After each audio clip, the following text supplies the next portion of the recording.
Bonjour les amis, à l'heure où l'Amérique retient son souffle, parlons du transhumanisme et de ce que en dit la parole de Dieu.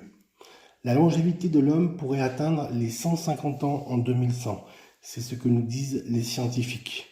Elle devrait donc augmenter de façon phénoménale en quelques décennies, par exemple après 2050. Alors, devrions-nous vivre jusqu'à l'âge de 500 ans un jour ? Adieu la maladie, adieu la mort, voilà ce qu'assurent les prophètes du transhumanisme. Grâce au clonage, aux nanorobots, aux prothèses, nous vivrons tous bientôt comme des petits dieux avec un petit D, des petits dieux. Les chrétiens se détournent d'ordinaire de ce rêve qui ressemble plutôt à un cauchemar. Mais ils devraient plutôt s'en mêler pour défendre la réalité que Dieu décrit dans sa parole, les Saintes Écritures. Voici un extrait des versets les plus pertinents du Nouveau Testament.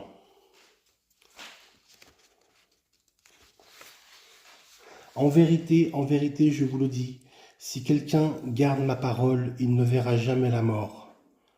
Jean 11, 26. Et quiconque vit et croit en moi ne mourra jamais. Crois-tu cela, mon ami ? C'est écrit dans 1 Corinthiens 15, 22. Alors l'homme va-t-il devenir esclave de la technique moderne ?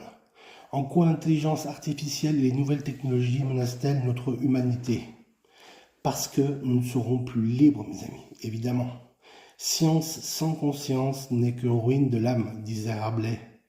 L'intelligence artificielle est sans doute hyper développée, mais elle ne connaît pas l'amour. Elle est, au sens propre, inhumaine. Or, qu'est-ce qui nous rend libres ? C'est la vérité. Jésus a dit « Je suis le chemin, la vérité et la vie ».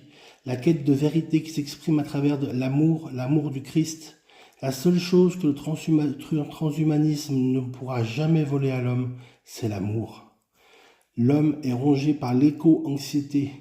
Au contraire, le fait d'être ultra connecté renforce nos angoisses, mes amis. L'homme moderne s'est laissé au sens propre possédé par ce chabot qui l'a conduit à la mort. Imaginez ce qui pourrait se passer avec la manipulation de masse. Le christianisme est-il une réponse au transhumanisme et aux dérives de l'intelligence artificielle ? Jésus viendra nous prendre la main pour les traverser, ces dérives, mes amis.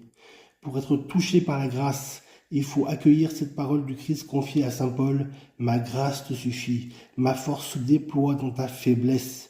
Les transhumanistes veulent traverser l'humanité sans l'habiter. Ils deviennent orphelins de la vraie vie, celle où il n'y a pas d'amour pensé sans la grâce de Dieu. Alors, la science est-elle controversée ? Oui. Les transhumanistes envisagent un avenir dans lequel on pourra télécharger son esprit et où la durée de vie sera nettement plus longue. En langage biblique, ils imaginent un temps où les aveugles pourront voir et les boiteux pourront marcher. Mes amis, en tout cas, pour nous, il n'y a qu'un seul Dieu, c'est le Père, tout vient de lui, et c'est pour lui que nous vivons. Il n'y a qu'un seul Seigneur, c'est Jésus-Christ, tout existe par lui, et c'est par lui que nous vivons. 1 Corinthiens 8, verset 6. Alors, mes amis, Dieu a promis de nous réserver une place avec lui dans les cieux, pour que là où il est, nous y soyons aussi avec lui un jour. Romains 2, 7. Réservant, écoutez bien, la vie éternelle à ceux qui, par la persévérance à bien faire, cherchent l'honneur, la gloire et l'immortalité en Dieu et Dieu seul. Luc 20, 36. Car ils ne pourront plus mourir parce qu'ils seront semblables aux anges et qu'ils seront fils de Dieu étant fils de la résurrection en Christ. 1 Corinthiens 15, 42, 43. Et comme tous meurent en Adam, de même aussi tous revivons en Christ. Tous revivons en Christ. Amen. 2 Corinthiens 5, 1, 5. Voici la promesse que Dieu a faite pour nous. Ainsi en est-il de la résurrection des morts. Le corps est semé corruptible, il ressuscite incorruptible. Il est semé misérable, il ressuscite glorieux. Il ressuscite glorieux, mes amis. Il est semé infirme, il ressuscite plein de force.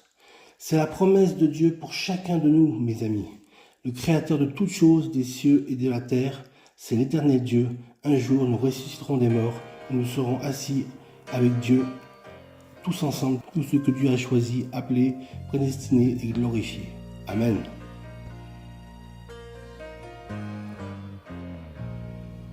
Je ne sais pas le temps qu'il me reste encore jusqu'à son retour, mais je sais que Jésus reviendra m'emmener chez lui pour toujours. Ça ne va pas tarder.